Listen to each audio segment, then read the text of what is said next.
Hi, everyone. I want to welcome you to another episode of HBCU to Startup. We are here with Dr. Miller, who is a partner at Learners Guild, and she'll be talking about the intensive learning program that they have at Learners Guild. So first, did you want to introduce yourself? Yeah, so my name is Amadou Miller. I am a partner at Learners Guild in Oakland. We are a learning incubator for aspiring software engineers. And I'm so excited to be here today to share with you guys what our offerings are and answer any questions you might have. So the Learners Guild, it's a new program, correct? When did you start? The company was founded in October, and we'll be taking our first set of learners in July. And you're taking the first one. Is that for, now you have two locations? Yeah, we have two locations right now. We have two guilds, one in Oakland and one in New York. Our New York guild is not going to start until October, and the Oakland one will be starting in July. So we're currently taking applications for the Oakland guild. And what was the reason for being both in Oakland and New York? Our goal is to scale nationally. We're built for scale, and we wanted to start off immediately in the two locations, one in the West Coast and one in the East Coast, serving two separate kinds of markets. So we can learn a lot about how our program is scaling, and then we'll scale to other geographies in the United States. So we're built for scale. That's what we're trying to solve. We're trying to solve creating a very sustainable path to software engineering, a rigorous approach to software engineering with socio-emotional intelligence that will scale nationally. And for those who just tuned in and are viewing us, there are two ways that you can ask questions. One is if you joined us through the Hangout Q&A, there's a Q&A app at the top of your screen. There's a 9-square icon. You can click on that. There's an icon that says Q&A. Click on that, and it'll open up a sidebar where you can submit a question. The other way to ask is if you're viewing through YouTube, you can ask through Twitter, and I'll ask your questions live. So I think one of the biggest push, or what makes your program different, is that you're actually offering a stipend to students. Can you talk a little bit about that? Yeah, so there are several things that make our program very, very different. Our goal is to create an equivalent path of software engineering to something that you would experience if you went to college. And it's 10 months, and it's 10 months full-time intensive. One of the biggest challenges that we're trying to address is bringing in people who are historically underrepresented into the software engineering industry. We know that it takes a certain level of privilege to be able to take off a whole year of your life, dedicating that into learning a new craft. So we knew that one of the things we had to do was to create some kind of vehicle that allows people to get some kind of a living allowance so that they can actually make that commitment to 10 months. So it's a living allowance now of around $1,500. It is not necessarily a stipend in the traditional sense. It's because you're still going to have to pay it back, but it's creating that option for people who may need it. And so 10 months is a little bit longer than some of the boot camps that we've seen. What's the thought process around having a program for 10 months? We are not a boot camp. We're a completely different kind of thing entering into the technical training space. 10 months is what we feel is necessary for a novice to become like a premium entry-level engineer when they are paired up with a master. If you think about 10 months, if you think about traditional approaches right now to software engineering, assuming you went to a college, a place like Berkeley or a place like Stanford, it's 4 years of undergrad. And in those 4 years of undergrad, you're probably taking a few classes here and there of computer science. If you calculated all the hours it really took to focus on computer science classes, it will be roughly around 10 months because you're probably taking 1 or 2 classes every semester for 8 semesters. So we wanted to come up with something that approaches that. And also we have some kinds of insight because we're a bunch of professional practitioners as well as skilled facilitators who've done a lot of research. Some of us have PhDs in learning sciences. I have a PhD in computer science education. We know that these are the kinds of things that's necessary to get to the level of depth that you need. 10 weeks, 12 weeks is enough to give you an idea of the kinds of things you can build. 10 months puts you on a path where you are actually a software engineer. And once you transfer into a professional setting like an office, from day one, you're contributing to the software team that you're joining. Like there's no need for you to be onboarded and everything. Like from day one, you are highly skilled, you're effective, and you're contributing to production level code. Because by the time you're through with learner skills in 10 months, you would have already done all that. So that's why we stretch it out to 10 months, because we are very much interested in the level of rigor. And what can someone expect in the day-to-day if they were accepted to the program? So the day-to-day is very interesting. You will come into the office, into the location. You'll probably do like a technical stand-up with a team. You'll be paired with a master practitioner, somebody who's a software engineer who is building a product. Probably right now, the product may be writing code for the software that actually powers our learning system. And you'll be paired, so there'll be a product that you guys are working on, a small project. You will have your part to play in that project while the master has their part to play in the project. You will do that probably like for an hour or two. You take a break, you talk about things, you go have lunch, you come back, you pair again. And at some point during the day, you might take a moment to reflect on the kinds of things that you're doing, on the kinds of learnings that you're doing. And if there are opportunities, sometimes there are offerings by our learning facilitators around things that deepen your understanding of emotional intelligence. So you might take a break and say, oh, I want to take this offering. I want to take this offering around learning how to give good feedback, learning how to receive actionable feedback. And so that's the kind of loop that we do. That probably would take it to like around 5 or 6 o'clock. People can go home if they want to. More than likely, people kind of stay on and work on other projects that they're interested in. And the next day comes and you repeat and you repeat and you repeat. At some point, the project that you guys are working on will reach a point that you can go for code review, you can get feedback, and you can push it to production. So the team that was formed to do that will probably break up, and another team forms around another goal. And that's how we actually do software engineering training. But each time you're always paired with somebody with different levels of skills. So there's always a skill differential.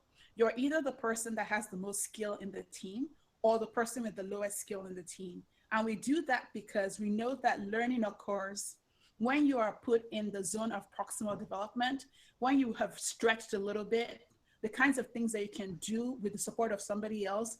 If you often find yourself in that zone, you will be much more an effective learner, and then you can actually move along the ladder a little bit faster. And we have a question from Twitter. Dorian wants to know, what's the application process like?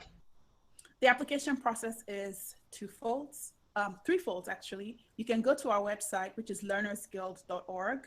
You click on the apply button, you fill out that information, it comes to us, and then we reach out to you. We invite you to enrollment game days, which is you come into the office, we actually do like a little mini session with you in a group of a taste of what it's gonna be like if you were in Learners Guild. So you come in and you do that, you get to rate each other, you give feedback. And at the end of that day, at the end of those seasons, we collect all that information. And the people that make it through that are invited into another level where they go even deeper with people who have gone ahead of them, and they get to really engage deeper with the Learners Guild staff and the learning environment itself. And that is the opportunity where you get to pick us and we get to pick you.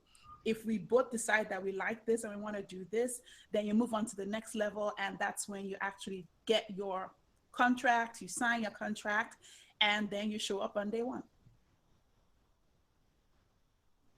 That's our enrollment process right now, application process. And Greg submitted a question through the Hangout, and he says, beyond the core programming skills, do you teach students about any other things such as different methodologies, for example, Agile? Yes. So there are all kinds of methodologies that are offered. We basically teach you, it's not necessarily, the word teach is a strong word. We don't teach here. This is a pedagogy. It's like a adult learning, but you focus on becoming a skilled JavaScript web developer. And in doing that, you're working with a professional. So you will learn the kinds of methodologies that they do, like test-driven development. You will learn to use all the tools that they use professionally. So it is an onboarding into professional software engineering. All the culture and tools around that are the kinds of things that you're grokking in your 10-month experience. So it's not a traditional, here's the information, I'm just going to learn to program. This is beyond programming. This is actually building software in a team environment using production level tools and building production level software. Thank you. And then Fred wants to know, what are the requirements for getting into the program? If you go to our webpage, there are requirements, eligibility requirements on our webpage. Right now, you have to be 21 years old and up. You have to be a US citizen or a permanent resident. You have to have at least 50 hours plus of prior programming experience. You have to have had previous employment history. So these are the kind of things that we're looking for. We do a lot to vet people. We are looking for people who have made the decision they want to be part of the software engineering industry. So our requirements are slightly a little bit more than what people are used to. We are a program that is best for an advanced beginner. And so if someone is a part of the program, after they've completed the program, what can they expect at completion? Can you elaborate a little bit more on that question? I was saying, when someone finishes the program, what can they expect upon completion? So what they can expect upon completion is to gain dignified full-time employment, and they go to work, and as part of being part of our Learner Skill community, we ask people to kind of give back and mentor other people who are still in the program. So for us, our biggest thing is not necessarily to get you into the door and become a software engineer. We are much more concerned in seeing you thrive in your software engineering career path. Because of that, the way we do this is we jointly together invest in your talent. So that means that the tuition, the living allowance, we take out a loan, you take out a loan, and we co-sign that loan with you. Once you go into industry and you get your full-time employment, we still hold on to our part of the co-signing for another 12 months. So after 12 months at your first position, then we take ourselves off and then you continue to pay it. So our program is designed to help you sustain yourself in the industry. So we don't end the relationship the day you get a job. Our hope is that the relationship sort of endures. And to do that, we've actually put this financial bind that we're both tied into this thing together. So that's the kind of experience that a person is going to have once they finish the program. The end of the program is not the end of the relationship. It's just a transition. And for those who are watching at home, can you give the website? It's www.learnersguild.org. And I'm assuming that at the end of this, we can post the website on the YouTube link or the YouTube comments so people can actually go to it and see it. Yeah. And did you mention what were the, what is right now, what is the expected salary? What's the expected salary once someone graduates from the program? Traditionally, the salaries have started around $65,000, $70,000, and have gone all the way to like 95. Barring anything crazy happening in the economy in the next few years, we think that that is a reasonable thing to expect. And you went over this in terms of when we talked about the requirements, but how does someone stand out, like an applicant stand out? What's your the ideal things that you're looking for? The ideal thing that we're looking for is grit, distance traveled. And we're also looking for a level of commitment that stands out beyond everybody else's commitment. So we've spoken to different kinds of people. There are people who have full-time jobs, who are doing jobs waitressing at a diner, and they come home and they get on their computers and they go to places like Code Academy, Khan Academy, and they continue to build their skill. These folks have probably pushed something to Git, and you can track over time the kinds of persistent commitment to what they're doing. We are really looking for commitment, passion, and a desire to learn in a team-based collaborative environment. So if a person is applying to learn a skill, they've done all that, and then they also have like some community service kind of service learning projects, that would be the ultimate package that we're looking for, because we're deeply committed to the idea of a learning collective within community.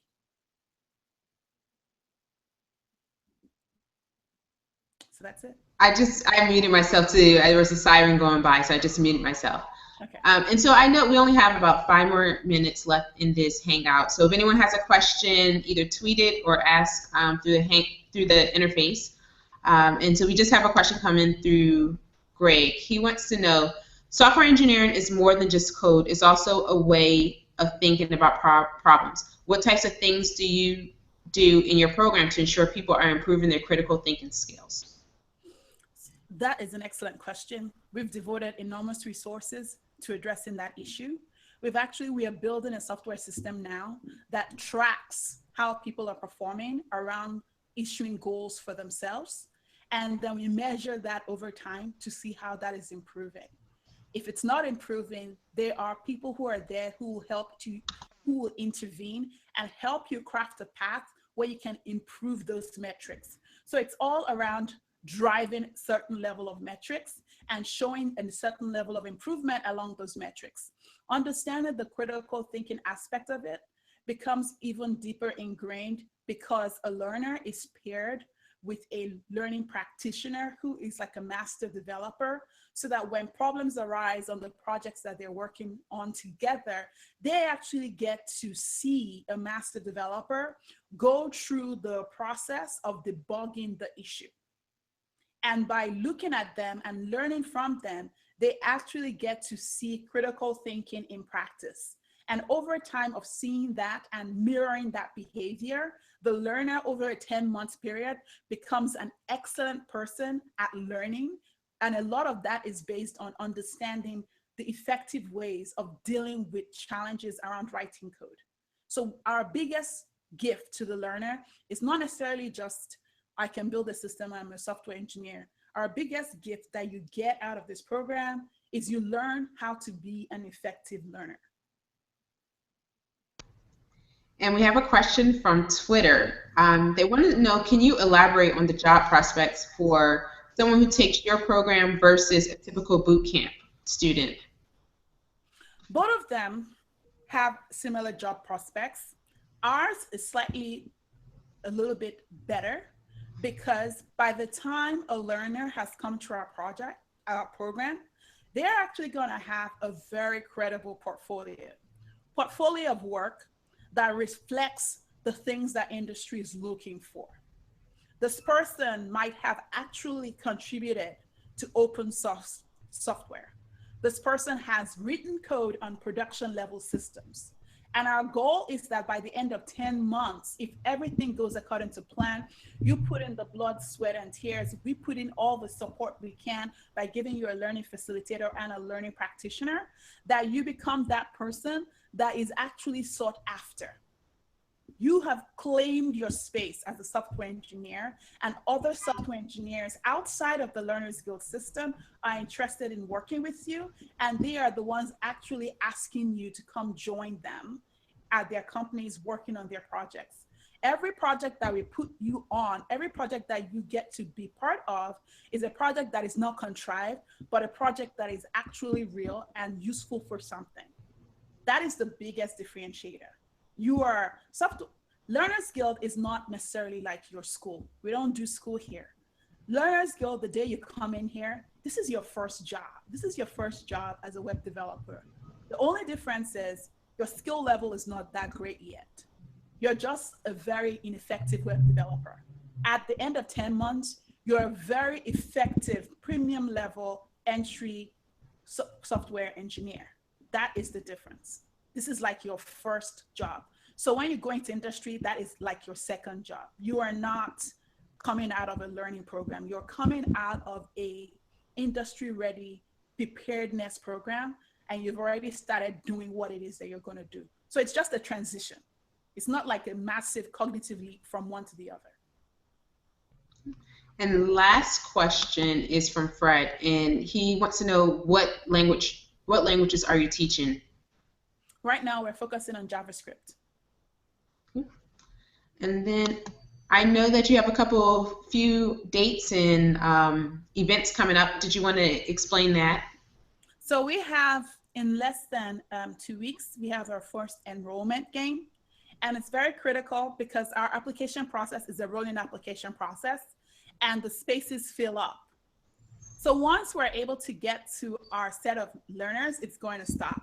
So we are asking people to actually fill out the application forms as soon as they can, so they can secure a spot in the enrollment games. Because once the enrollment games fill up, we just don't have the capacity anymore. So we're asking people, fill out your application form ASAP, and in the next 2 weeks, we're gonna have our first enrollment games, and we're gonna be updating our website and giving people the necessary dates, and also tweeting that out on our Twitter, which is Learners Guild, @LearnersGuildUS, and we'll also be updating the information on our Facebook page as well. So we ask you guys to reach out to us on Twitter, reach out to us on Facebook. We're interested in building community, and we're interested in actually continue this conversation so that we can make sure that what we've designed works for the population that we're interested in serving. Well, it is 12:30 on the dot, and I wanted to thank you for taking time. This is probably, if you're on the West Coast, this is your lunch time probably, and if you're on the East Coast, this is probably your mid-afternoon coffee break. So there's one last question. That's fine. Will you be coming to other cities outside of New York and Oakland? Absolutely. That is the whole point. The whole point is not just to be concentrated in these 2 tech corridors. The whole point is to scale nationally to the United States with a focus on building inclusive, collaborative software engineering communities. We'll be coming to places like Atlanta, Detroit, St. Louis. We're coming to Seattle. We're coming to Florida. It's just a matter of time. We're designed for scale. That's what we're interested in. All right, so thank you for squeezing in that last question. Please, if you're watching, go check out the website. We're going to post a link in the YouTube comments, and follow Learners Guild on Twitter to find out more information. So thank you again for your time, and join us. Our next session will be with Trevor Thomas of Cross Culture VC on Monday the 28th. Thank you, and enjoy the rest of your day. Bye. Thank you. Bye-bye.